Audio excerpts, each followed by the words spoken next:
তাহাজ্জুদ নামাজের সঠিক সময় কোনটি? কিছু কিছু অ্যাপসের মাধ্যমে দেখা যায় এশার ওয়াক্তের পরেই তাহাজ্জুদের সময়, যা ফরজ ওয়াক্তের শুরুর আগ পর্যন্ত। এখন কোন সময়টি অধিক উত্তম জানাবেন। প্রথম কথা হলো যে তাহাজ্জুদের নামাজের মূল সময় যেটা, সবচেয়ে ভালো সময় যেটা, সেটা তো ভোর রাতে ঘুম থেকে ওঠার পরে, রাতের শেষ প্রহরে, সূর্য আপনার সুবহে সাদিকের আগে, সূর্য আপনার ফজর ওয়াক্ত হওয়ার আগে। আর এশার নামাজের পর থেকে যে নামাজ পড়া হয় এগুলো সবগুলোই কিয়ামুল লাইল বা রাত জেগে নামাজ আদায় করা শামিল। এজন্য কেউ যদি এশারের পর থেকে নিয়ে কোনো নামাজ পড়ে সেটা তার এক প্রকারের তাহাজ্জুদের সওয়াব এনে দিবে, কিয়ামুল লাইলের সওয়াব এনে দিবে। আর তাহাজ্জুদ শব্দের অর্থই হলো ঘুম থেকে উঠে যে নামাজ পড়া হয়, সেটা আপনার মধ্যরাতে হলেও হবে, শেষ রাতে হলেও হবে। তবে শেষ রাতেরটা বেশি উত্তম, কারণ এই রাতে, এই মুহূর্তে, রাতের শেষ অংশে আল্লাহ রাব্বুল আলামিন দুনিয়ার আকাশে নেমে এসে বান্দাকে ডেকে ডেকে ক্ষমা করেন। এই জন্য তাহাজ্জুদের সবচাইতে মূল্যবান সময় হলো ভোর রাত, রাতের শেষ প্রহর। আর এর বাইরে ঘুম থেকে উঠে যে কোনো সময় মানুষ নামাজ পড়বে সেটাই তাহাজ্জুদের মধ্যে গণ্য হবে। আর কিয়ামুল লাইল বা রাত জেগে নামাজ পড়ার যে ফজিলত আছে সেটার ভাগিদার হওয়ার জন্য এশার পর থেকে যে কোনো সময় পড়লেই হবে। অতএব এশার পর থেকে যে নামাজগুলো আছে 2 রাকাত 4 রাকাত করে দিকে পড়ে শোয়, এটাও এক প্রকারের তাহাজ্জুদ বলা যায়, মূলত কিয়ামুল লাইল। আর ঘুম থেকে ওঠার পর সারা রাতের যে কোনো সময় নামাজ পড়লে সেটাও আরেক প্রকারের তাহাজ্জুদ, ওইটা সেকেন্ড ক্লাস বলতে পারি। আর সবচেয়ে আপার ক্লাসের তাহাজ্জুদ, সবচেয়ে উন্নত মানের তাহাজ্জুদ হলো, মূল তাহাজ্জুদ হলো রাতের শেষ ভাগে সুবহে সাদিকের আগে যে তাহাজ্জুদটা পড়া হয় সেটা।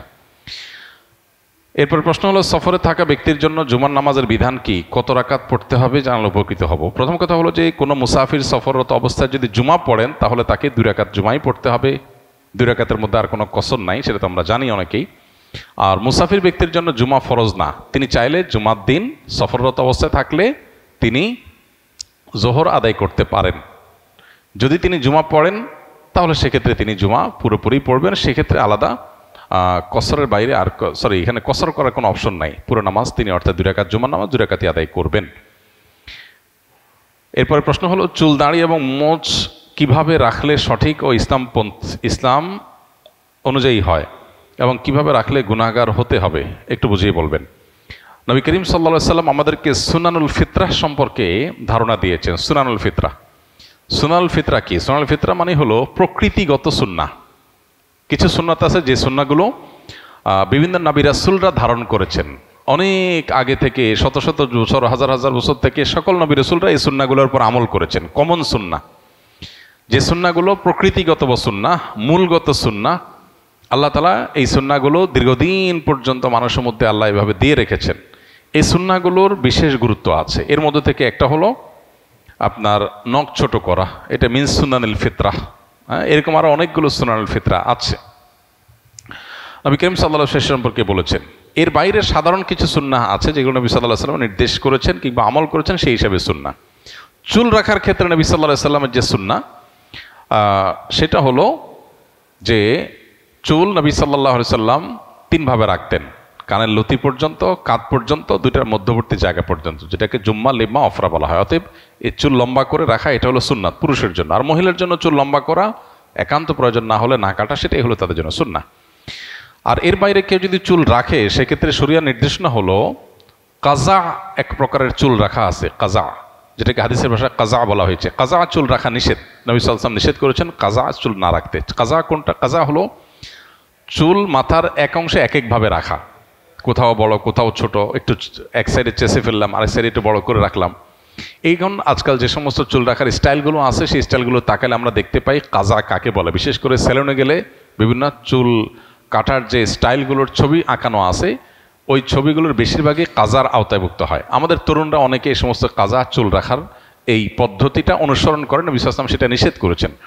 মনে রাখবেন, যেটাকে নবী করিম সাল্লাল্লাহু আলাইহি ওয়াসাল্লাম নিষেধ করেছেন ওইটা সমাজে বাস্তবায়ন করার একটা বিশেষ চেষ্টা আছে। সিস্টেম 2টা, এক হলো আল্লাহর সিস্টেম, এটা হলো শয়তানের সিস্টেম। শয়তানের সিস্টেম কোরআন হাদিসে যা নিষেধ করেছে সেগুলোকে সমাজে পুশ করার জন্য চেষ্টা করে। না হলে আপনি দেখেন চুল কাটার অনেক নিয়ম হতে পারে, চুল রাখা লম্বার অনেক পদ্ধতি হতে পারে, কিন্তু এরপরে দেখেন এই কিছু অংশ মাথার মাঝখানে দিয়ে একটু চুল রাখা, সাইড দিয়ে চেষে ফেলা, একদিকে অনেক বড়, আরেকদিকে একদম ছোট করে ফেলানো, এই যে তামাশার চুল রাখা, যেটাকে হাদিস নিষেধ করেছে, এটাই কেন স্টাইল হলো? নবী সাল্লাল্লাহু আলাইহি সাল্লাম যেখানে আমাদেরকে হাঁটু এবং টাকনোর মধ্যবর্তী জায়গায় পোশাক রাখতে বলেছেন, পুরুষকে প্যান্ট পরেন, পাজামা পরেন, লুঙ্গি পরেন, যাই পরেন এখানে পরবেন, টাকনোর নিচে নামতে পারবে না পুরুষের পোশাক, আবার হাঁটুর উপরে উঠতে পারবে না। এখন দেখেন স্টাইল হলো সব এর বিপরীত, হয় টাকনোর নিচে আর না হলে হাঁটুর উপরে।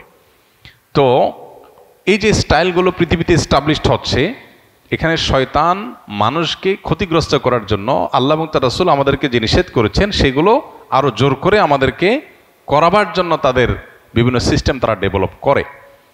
শয়তান তার অনুসারীদের কাছে ওহী করে, আল্লাহ কোরআনে বলেছেন ওয়াইন্না শায়াতিন লা ইউহুনা ইলা আউলিয়াইহিম, শয়তান তার অনুসারীদের কাছে অনেক কিছু তাদের অন্তরে বিভিন্ন আইডিয়া দেয়, এই আইডিয়াগুলো তারা ইমপ্লিমেন্ট করে, এগুলো আসছে শয়তান থেকে।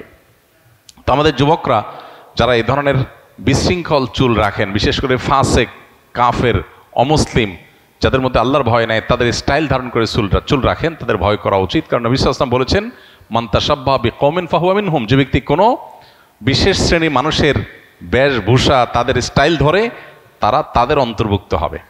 কিয়ামতের দিন আপনি তাদের সাথে উঠবেন এবং তাদের সঙ্গে আপনার হাসর হবে। খুবই ডেঞ্জারাস বিষয়। এই জন্য চুল রাখার ক্ষেত্রে হয় তিনভাবে রাখবেন, আর না হলে ছোট করলে পুরো মাথার চুল এক রকমের ছোট করবেন অলমোস্ট, একদিকে রাখলেন আরেকদিকে চেষে ফেললেন, মাথার উপর দিয়ে মাঝখান দিয়ে একটু রাখলেন, সাইডে কেটে ফেললেন। এই যে যত রকমের স্টাইল আছে, এগুলো যৌবনের একটা ভ্রম থাকে, পাগলামি থাকে, এই পাগলামিতে অনেক সময় তরুণরা হারিয়ে যায়। একজন মুসলিম হিসাবে আমার চুল রাখার ক্ষেত্রে নবী সাল্লাল্লাহু আলাইহি ওয়াসাল্লামের আদর্শের বাইরে গেলে আমার কল্যাণ হবে না, ক্ষতি হবে। আর দাঁড়ির ক্ষেত্রে নবী সাল্লাল্লাহু আলাইহি ওয়াসাল্লামের সমস্ত হাদিসগুলো অলমোস্ট এক, সবগুলো হাদিসের দিকে তাকালে আমরা দেখতে পাই তিনি বলেন আফুল্লোহা আর খুল্লোহা, তোমরা দাড়িকে ছেড়ে দাও, দাড়িকে লম্বা করো। হ্যাঁ, অতএব দাড়ি লম্বা করাটাই হলো শরিয়ার নির্দেশ। দাড়ি যদি ছোট করতে হয়, বিভিন্ন সাহাবীদের আমল থেকে বোঝা যায় এক মুষ্টির পরে অতিরিক্ত অংশ থাকলে সেটাকে ছোট করা যায়, তার আগে আর ছোট করার কোনো বিধান নবী সাল্লাল্লাহু আলাইহি ওয়াসাল্লামের কোনো হাদিস কিংবা কোনো সাহাবীর আমল, কোরআন বা হাদিসের কোনো জায়গা থেকে সাব্যস্ত নয়। অতএব দাড়ি রাখার ক্ষেত্রে নবী সাল্লাল্লাহু আলাইহি ওয়াসাল্লামের সুন্নাহ হলো সেটাকে দীর্ঘ করে রাখা, লম্বা করে রাখা। আর গোফের ক্ষেত্রে নবী সাল্লাল্লাহু আলাইহি ওয়াসাল্লামের সুন্নাহ হলো গোফ ছোট করা, এটাও মিন সুনানিল ফিতরাহ, যে দাড়ি লম্বা করা আর গোফ ছোট করা। অতএব মোচ ছোট করতে হবে। মোচ বড় রাখা যেরকম সুন্নার খেলাফ, আবার দাড়ি চাষাটা সেরকম হাদিসের খেলাফ। অতএব গোফ বড় রাখা যাবে না, গোফ ছোট করতে হবে। ছোট করতে করতে কতটা ছোট করবেন? এত বেশি ছোট করবেন যে এটা চামড়ার সাথে লেগে যাবে, একেবারে ছোট করে ফেলা, এটাই হলো সুন্নাহ। অতএব গোফ ছোট করাটাই হলো নবী সাল্লাল্লাহু আলাইহি ওয়াসাল্লামের সুন্নাহ। আর দাড়ি লম্বা করা আর চুল রাখলে তিন ভাবের কোনো একভাবে রাখা সুন্নাহ, আর পুরো মাথাকে সমানভাবে ছোট করাটা হলো জায়েজ। আর এলোমেলো করে এক একভাবে এক এক সাইডে এক এক রকম করে রাখা, এটা হলো মাকরুহ বা হাদিসে নিষিদ্ধ। তো এই জিনিসগুলো কেন হাদিসে কেন নিষেধ করা হয়েছে আমরা অনেক সময় বুঝি না, বা আমাদের বুঝে আসে না, এবং সেজন্য অনেক সময় আমরা কনভিন্স হই না যে সমস্যা কি। দেখুন, কোরআন এবং হাদিস যদি কোনো বিষয় আমাদেরকে নিষেধ করে, তাহলে বুঝতে হবে নিশ্চিত সেখানে ধ্বংস আছে।